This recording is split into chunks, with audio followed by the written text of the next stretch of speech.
মাঠ সংকটে গত কয়েক মৌসুম ধরে বাংলাদেশ ফুটবল ফেডারেশন আয়োজিত নানা লীগ হচ্ছে ঢাকার বাইরে। জাতীয় স্টেডিয়াম ফিরে পেলেও পাওয়া হচ্ছিল না কমলাপুর বীরশ্রেষ্ঠ শহীদ সিপাহী মোস্তফা কামাল স্টেডিয়াম। কারণে সেখানে সংস্কার হচ্ছিল টার্ফ। অবশেষে সেই নতুন টার্ফ বসানোর কাজ শেষ হচ্ছে সেপ্টেম্বরের মধ্যে।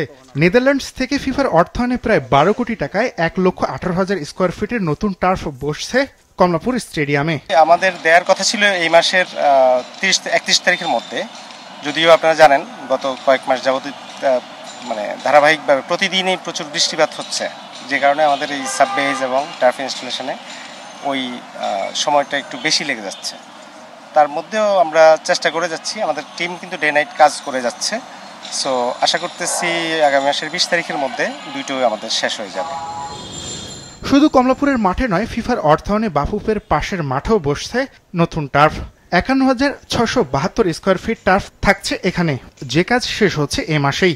আগের টার্ফের ইনজুরি প্রবণতা অবশ্য থাকছে না নতুন কৃত্রিম ঘাসে। আগে ইনফিল যেটা ছিল, ঘাসের ভিতরে আমরা যে স্যান্ড এবং রাবার ইনফিল করতাম, ওই স্যান্ড এখন আর ইউজ হচ্ছে না, পুরোটাই রাবার দিয়ে হচ্ছে। এর আগে কিন্তু আমরা জিও টেক্সটাইল ইউজ করি নাই টার্ফের নিচে, ডিরেক্ট আমরা সাববেজের উপরে বসিয়ে রাখছি। এবার জিও টেক্সটাইল সহ ওরা ইনক্লুড করেছে। ফিফা কিন্তু প্রতিটা স্টেপে আমাদের এটা টেস্ট করবে। টেস্টের যদি আমরা পাস করি দেন খেলার জন্য উপযোগী ঘোষণা করেই ডেলিভারি দেবে। টার্ফের এই দুটি মাঠে অন্তত 10 বছর খেলা যাবে বলছেন প্রকৌশলী।